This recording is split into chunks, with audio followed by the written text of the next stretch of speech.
복수의 대부분, 뭐 약 80%, 많게는 80%가량에서 간 경변증 때문에 복수가 생기는 것으로 알려져 있습니다.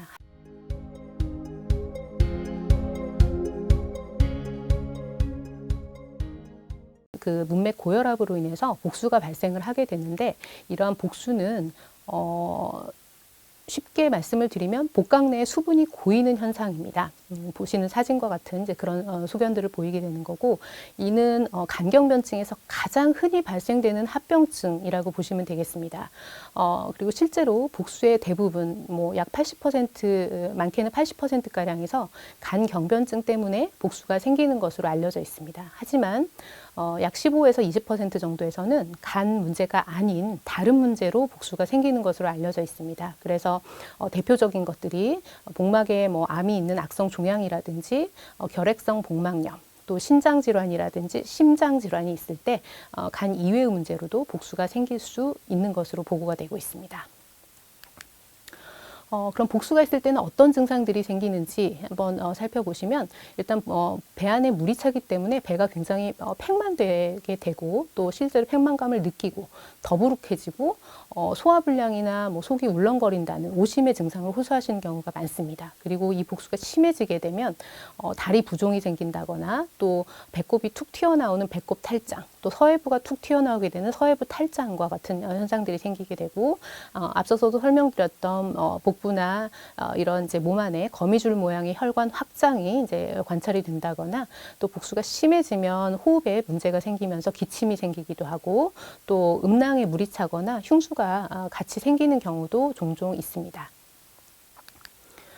그러면 이렇게 생긴 복수는 이제 어떻게 관리를 할 것이냐? 제일 중요한 것은 이제 염분의 섭취를 제한을 하는 것입니다. 즉 저염식을 하셔야 된다는 얘기이고요. 결국 간경변증 환자에서 결국 체내 나트륨 축적이 수분 저류와 복수를 유발하는 현상을 초래를 하기 때문에 저염식이가 복수 조절의 가장 기본적인 요소가 되겠습니다. 그래서 복수를 동반한 간경변증 환자에서는 하루의 염분 섭취량을 5g 이하로 제한을 하도록 저희가 권고를 드리고 있습니다. 하지만 적응할 수 없을 정도로 무리하게 무염시기는 정말 무의미한 것이기 때문에 저희가 이제 권고를 드리는 것은 무염시기가 아닌 저염시기다라는 것을 기억해 주셨으면 좋겠습니다. 또한 복수가 있다고 해서 막 물을 안 드시려고 하시는 환자분들이 종종 계십니다. 하지만 이런 수분 제한은 필요 없겠습니다. 다만 수분 제한이 꼭 필요한 경우들이 가끔 생기게 되는데, 혈청 나트륨 농도가 굉장히 낮은 경우에만 제한적으로 저희가 고려를 하고 있기 때문에 그 이외에는 수분 제한을 꼭 하실 필요는 없겠다라고 기억하시면 좋을 것 같습니다. 그리고 이렇게 이제 저염 시기에도 복수가 계속되는 환자분들의 경우에는 저희가 이제 이뇨제라는 약물요법을 생각을 하게 됩니다. 알도스테론 기량제라는 약물과 또 루프 이뇨제라는 약물이 있는데, 이제 이 두 가지 약제를 이제 사용을 하게 됩니다. 그래서 알도스테론 기량제는 스피로노락톤이라는 약제와 아밀로라이드라는 약제가 대표적이고요.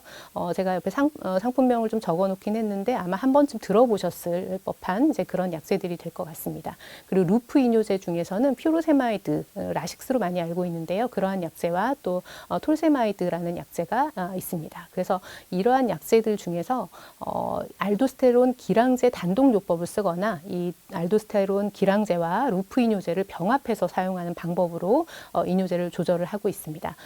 이뇨제를 쓰면서 복수나 부종들이 많이 좋아지는 것이 사실이긴 하지만 일부 환자에서는 이제 합병증이 생기기도 하는데요. 심한 경우에 간성 혼수가 온다든지 신장 기능이 떨어진다든지, 또 전해질 이상이나 근육 경련이 생긴다거나, 또 드물게 여성 유방증을 이제 호소하시는 그런 경우들도 있어서 일부 좀 주의를 하실 필요가 있겠습니다. 그리고 이렇게 저염식과 이뇨제로도 조절이 잘 되지 않는 경우에는 저희가 이제 복수 천자를 하게 되는데요. 이렇게 보시는 사진처럼 복강 안으로 이제 주사 바늘을 삽입하여서 물을 이제 빼내는 이제 그런 시술들을 종종 시행하게 됩니다. 이렇게 이제 복수가 있는 환자분들 중에서는 일부에서 또 이 복수에 염증이 생기는 경우들이 있습니다. 복수가 있으면서 복강 내에 다른 감염 원인이 전혀 없이 복수에 이제 세균 감염이 생기는 경우를 이제 자발성 세균성 복막염이라고 하는데요. 그 진단 기준은 복수 다형액 백혈구가 한 250개 이상인 경우로 또 정의를 하고 있고, 그렇거나 아니면 복수 배양 검사가 양성일 때로 말을 하고 있습니다. 그래서 이렇게 복수가 있는 간경변증 환자의 한 8에서 27%에서는 자발성 세균성 복막염이 생기는 것으로 알려져 있습니다. 증상은 발열과 복통이 대부분이지만 실제로 증상이 없는 경우도 있어서 환자를 진단함에 있어서 상당히 주의를 기울이고 있습니다. 그 치료는 이제 광범위한 항생제를 1, 2주 정도 사용을 하는 것이 되겠고요. 이러한 항생제 등의 이제 적절한 치료로 인해서 실제로 사망률은 굉장히 많이 줄었지만 여전히 간경변증 환자들의 주요 사망 원인이 자발성 세균성 복막염이 되겠습니다. 여기에서 회복이 된다 하더라도 이제 전반적인 간 기능이 많이 좋지 않은 환자들이 대부분이어서 2년 생존율이 한 20% 정도에 불과한 것으로 알려져 있어서 이제 이러한 문제들이 생기기 시작하는 환자들은 적극적으로 간이식을 저희가 고려를 하고 있는 상황이 되겠습니다. 이 이외에도 복수가 심하면 앞서서 잠깐 말씀드렸던 것처럼 이제 탈장이 생길 수가 있는데요.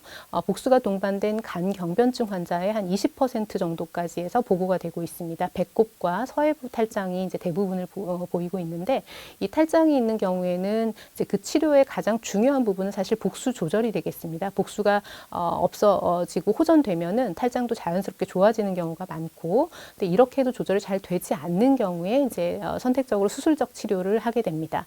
한 가지 주의할 것은 이제 간혹 이러한 탈장들이 이렇게 잘 다시 원상 복귀되지 않으면서 잘 들어가지 않으면서 이제 감돈이나 파열 또 염증과 같은 이제 합병증을 생기는 경우들이 정말 드물게 생기기도 하는데, 이제 이런 경우에는 치명적일 수 있어서 항상 탈장이 있는 환자분들에서는 이제 그러한 문제가 생기지 않는지 좀 주의를 기울일 필요가 있겠습니다.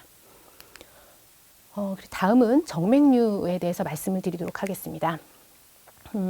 이제 간경변증 환자에서는 위식도 정맥류가 종종 생기게 되는데요.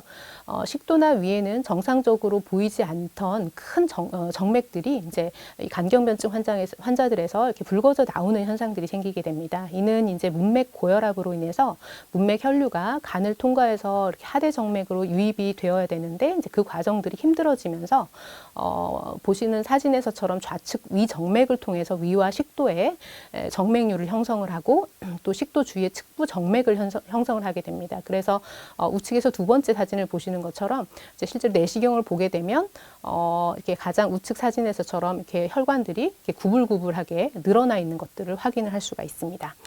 실제 환자의 사진을 이제 좀 보여드릴 텐데요. 좌측에 사진이 보시면 이제 식도 좌측 위측 상단에 있는 사진이 이제 정상적인 식도 정맥류가 없는 사진이 되겠습니다. 그리고 위에는 정맥류가 이제 위에 초입 부분에 많이 생기게 되는데, 위 부문부라고 하는 부분에 많이 생기게 되는데요. 이렇게 왼쪽 하단에 보면 그 부분에 보면 정맥류가 없는 그러한 내시경 사진이 되겠습니다. 그런데 이런 부위에 식도 정맥류가 생기고 위정맥류가 생기게 되면 가운데 그림처럼 굉장히 혈관들이 늘어나 있으면서 뭔가 울퉁불퉁해 보이고, 또 식도 정맥류의 경우에는 중간중간 지금 이렇게 벽이 얇으면서 발각해 보이는 그런 현상들이 보여서 적색증후, 금방 터질 수 있는 이제 그러한 출혈 의심 소견이 이제 생기게 됩니다. 그리고 위정맥류의 경우에도 위 분문부에 마치 공처럼 이렇게 늘어나 있는 소견들을 보이게 되고, 이제 이러한 것들이 심하게 되면 정맥류 출혈이 발생을 하면서 오른쪽 그림처럼 이렇게 피가 실제로 나는 그런 사진들을 저희가 이제 사진들을 제가 보여드리고 있는데, 이제 이런 경험들을 종종 하게 됩니다. 그래서 이러한 정맥류는 일반적으로 이제 간 기능이 떨어져 있는 이제 비대상성 간경변증 환자의 60%, 간 기능이 좋은 대상성 간경변증 환자의 경우에는 한 30% 정도에서 존재하는 것으로 알려져 있습니다. 그래서 작은 크기의 정맥류라고 하더라도 1년에 한 10 내지 20%의 비율로 진행을 하는 것으로 알려져 있고, 정맥류 출혈의 빈도는 이제 식도의 경우에는 매년 한 5% 정도에 이제 달하는 것으로 알려져 있습니다. 그래서 이제 정기적인 내시경 검사가 굉장히 중요한데요.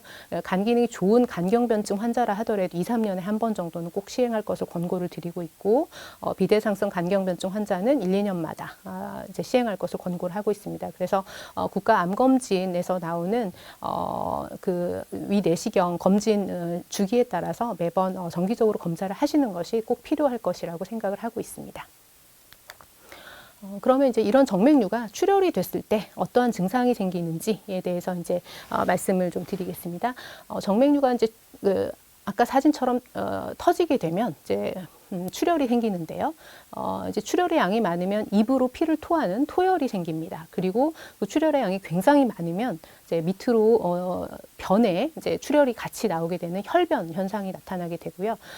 이렇게 혈변까지는 아니더라도 시간이 지나면 변 색깔이 까맣게 변할 수가 있는데 이제 이러한 흑색 변이 나오는 경우에는 이러한 출혈 증상으로 생각을 하시고 이제 진료를 바로 보셔야 되는 상황이라고 알고 계시면 좋을 것 같습니다. 그래서 이러한 정맥류는 이제 출혈을 일으키는 위험 인자들이 좀 존재를 하게 되는데요. 앞서서 보여드렸던 그 내시경 사진처럼 정맥류가 크기가 크고 또 뭐 일부 벽이 얇은 그런 현상들, 적색징후라고 얘기를 하는데 이제 그런 적색징후가 존재를 하는 경우, 또 문맥압이 굉장히 높은 경우, 간 질환의 상태가 중한 경우, 또 계속 알코올을 남용하는 환자분들에서 그 출혈의 위험도가 더 올라가는 것으로 알려져 있습니다. 이렇게 정맥류 출혈이 있을 때는 어떠한 치료를 하는지에 대해서 말씀을 드리겠습니다. 정맥류 출혈로 병원에 오시는 환자분들에게 제일 첫 번째 하는 것들은 이제 적절한 수액 주입과 수혈이 되겠습니다. 혈압 저하나 이런 것들이 생기기 때문에 그런 부분에 대한 조치를 먼저 취하게 되고요. 그 다음으로 혈관 수축제를 투여를 하게 됩니다. 이것은 이제 내장 혈관 수축을 유발을 해서 문맥으로 가는 혈류량과 문맥의 압력을 좀 감소시키는 역할을 하고 있어서 실제로 도움이 많이 되고 있는 약제라고 보시면 되겠고, 그리고 응급한 상황에서 이제 풍선 탐폰 삽입법이라고 보시는 이제 그림에서처럼 이제 이러한 관을 하나 코를 통해서 이렇게 넣게 됩니다. 그리고 이제 그 위까지 관을 넣은 다음에 위와 식도에 있는 이제 풍선 모양의 구조물에 공기를 넣어서 그리고 이제 그 부분을 당겨서 지혈이 이제 이루어지도록 하는 그런 방법이 되겠습니다. 그래서 활동성 출혈이 있는 경우에 약 90%에서 효과적인 지혈을 할 수 있는 것으로 알려져 있습니다. 다만 이것은 이제 궁극적인 치료법은 아니고 제대로 된 효과적인 치료가 이루어질 때까지 교량요법이라고 생각을 하시면 좋을 것 같습니다. 그리고 이런 효과적인 치료를 함은 결국 이제 내시경 치료나 중재적 치료를 하는 것을 말을 하는데요.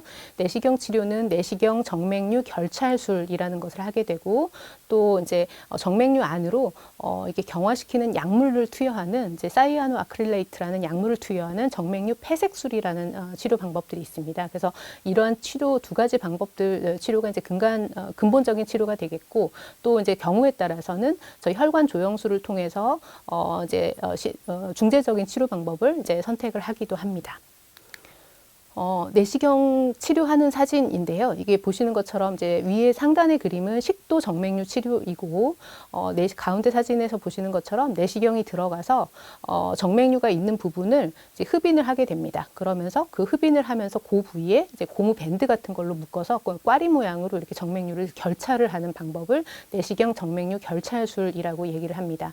그리고 위정맥류 같은 경우에는 이러한 정맥류 결찰술 시행하기가 용이치 않은 경우가 많아서 저희가 정맥류 안으로 직접 그 약물을 투입하는 정맥류 폐색술이라는 것을 하단의 그림처럼 시행을 하고 있습니다. 이렇게 해서 이제 정맥류 출혈을 이제 치료를 한 환자들도 일부 상당수에서는 재출혈의 위험을 가지고 있는 것으로 알려져 있습니다. 그래서 이런 환자들에서는 저희가 출혈을 예방하고자 약물 치료를 고민을 하게 되는데, 이제 그 약물 치료 요법이 베타 차단제, 혈압약 종류 중에 하나인데요. 이제 이런 베타 차단제라는 것을 투여를 하게 됩니다.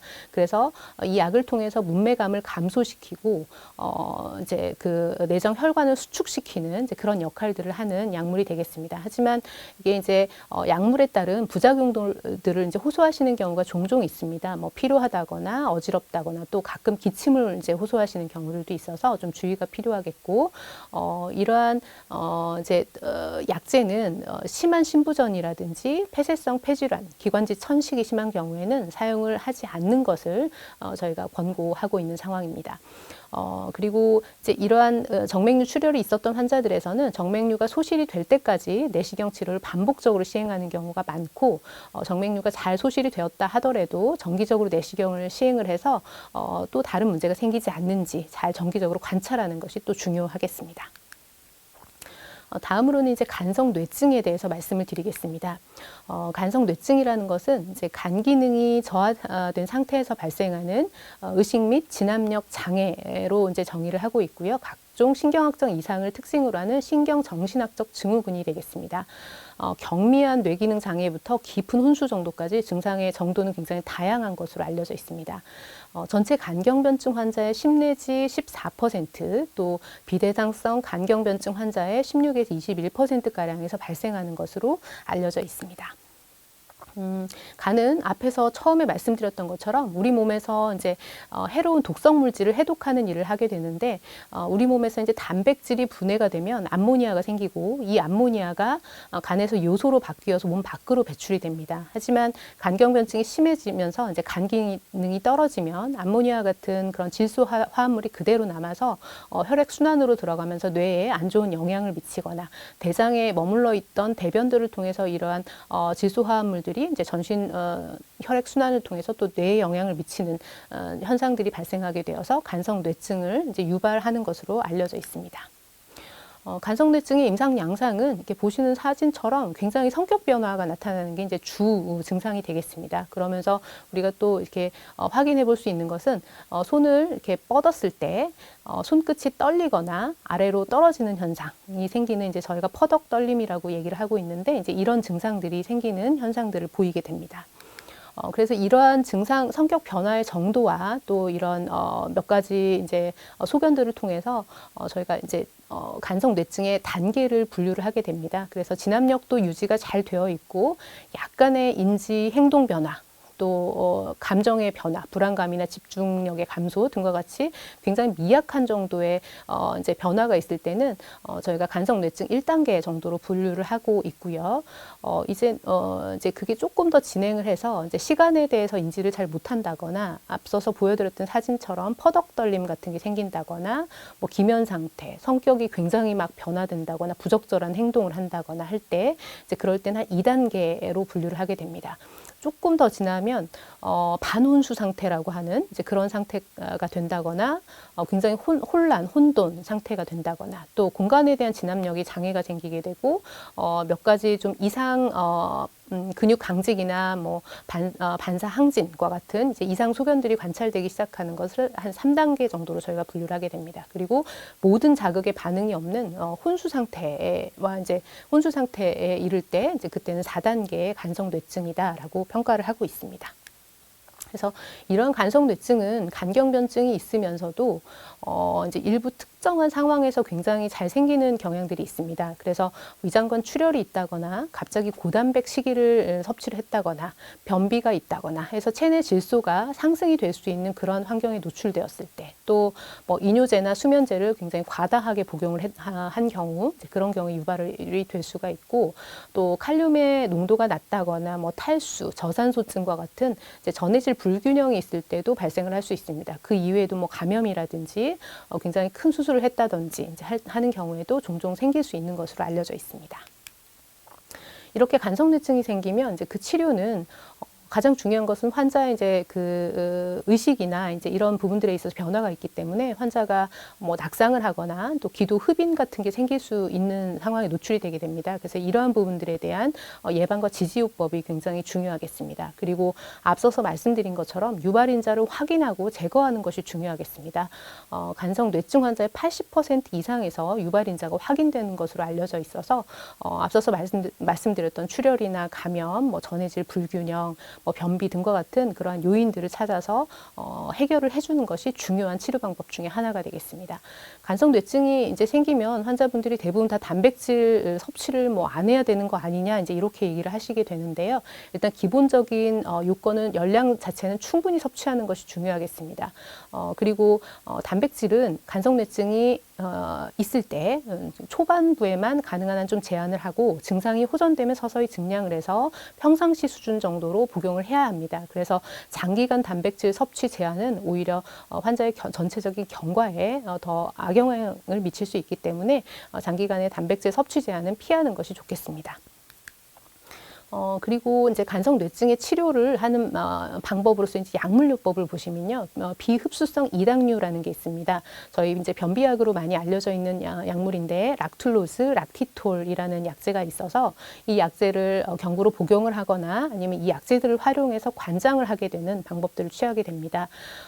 이것은 이제 그 간성뇌증의 1차 치료로서 70에서 90%의 환자에서 간성뇌증이 회복이 되는 것으로 알려져 있습니다. 그래서 이 약제들이 이제 대장에서 유기산으로 분해가 되면서 대장 내 산도를 감소를 시키고 또 장내에서 암모니아 생성에 관여하는 이제 그러한 세균들을 억제를 하고 또 락토바실라이라고 알려져 있는 이제 락트산 간균의 성장을 촉진을 하고 암모니아 흡수를 억제를 하고 또 삼투성 설사를 유발하기 때문에 장내 암모니아를 잘 배설을 함으로써 간성뇌증의 이제 치료에 기여를 하는 것으로 알려져 있습니다.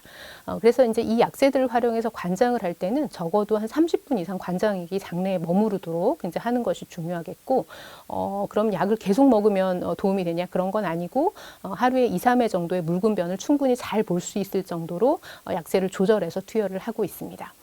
그리고 이렇게 이제 간성뇌증이 있었던 환자들에서도 또 재발이 되는 경우들이 종종 있는데, 이 재발 방지에 도움이 되는 약제는 비흡수성 항생제, 리팍시민이라고 하는 항생제가 있어서 이 항생제를 사용을 하게 되면 간성뇌증 재발 방지에 좀 도움이 되는 것으로 알려져 있습니다. 이제 다음은 간경변증의 또 어찌 보면 가장 큰 합병증 중에 하나라고 볼 수 있는 간세포 암종이 되겠습니다. 간세포 암종은 앞서서도 말씀드린 것처럼 간경변증에서 이제 종종 생기게 되는 이제 문제인데요. 그래서 간경변증 환자들에서는 이제 감시 검사가 굉장히 중요하겠습니다. 간세포 암종이 생기는지 감시를 하는 검사인데 6개월마다 간 초음파 검사와 혈청 알파 태아 단백 이라는 이제 암 표지자 검사를 시행을 해서 이제 이상 소견이 있는지 감시를 하는 것이 중요하겠습니다. 그리고 이러한 초음파 검사는 간혹 상황에 따라서 이제 CT나 MRI로 이제 대체를 하기도 하고 있습니다. 그러면 간경변증 환자에서 이제 어떤 환자들에서 간 이식을 하는지 좀 간단히 말씀드리겠습니다. 간경변증 환자에서는 이제 비대상성 간경변증, 간 기능이 잘 유지가 되지 않는 이제 그런 환자들에서 이제 간 이식에 대해서 준비를 하시는 것이 맞겠고, 또 간경변증이 있으면서 앞서서 설명드렸던 뭐 복수라든지 정맥류 출혈, 간성뇌증, 복막염 등과 같은 이런 합병증이 동반이 되어 있는 경우에는 간 이식에 대해서 준비를 하시는 것이 좋습니다. 그리고 간세포 암종이 생긴 경우에는 이제 간세포 암종의 크기가 작고 개수가 적은 이제 밀란 기준이라는 것들이 있는데, 이제 이러한 조건을 만족하는 간세포 암종의 경우에는 간 이식을 고려를 하는 것을 저희가 추천을 드리고 있습니다. 그러면 다시 증례로 돌아가 보겠습니다. 이 환자분이 이제 그 알코올성 간경변 환자가 발열이 있고 또 복부 팽만감으로 이제 오셨고 또 내원 전에 흑색변이 있었던 환자였습니다. 그래서 이 환자에서 이제 저희가 복수 검사를 했습니다. 복강 안에 물이 많았기 때문에 복수 검사를 해보았을 때 백혈구 수치가 2,000개 이상이 보였고 다형액 백혈구가 77% 정도여서 이제 이렇게 복막염에 이제 의심이 되는 소견이었고, 실제로 복수 세균 배양 검사를 했을 때도 이콜라이, 즉 대장균이죠. 이제 이러한 균이 검출이 되었습니다. 그래서 복막염이 있다는 것을 알 수가 있었고, 또 흑색변도 있고 빈혈도 있었기 때문에 저희가 내시경 검사를 시행을 해보았습니다. 내시경 검사를 해보았을 때 보시는 사진처럼 이제 식도 안에 있는 혈관들이 이렇게 늘어나 있는 소견과 함께 우측 사진에 보시면 일부 혈관들에서 벽이 얇은 소견들이 보여서 이게 지금 검사 당시에 출혈이 있진 않았지만 그 근간에 출혈이 아마 있었을 것으로 추정이 되는 이제 그런 사진이 되겠습니다.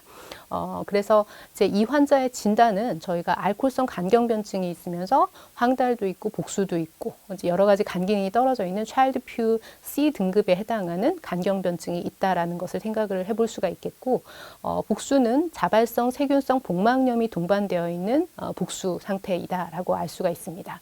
그리고 근래에 출혈이 있었던 식도 정맥류가 이제 확인이 되었습니다.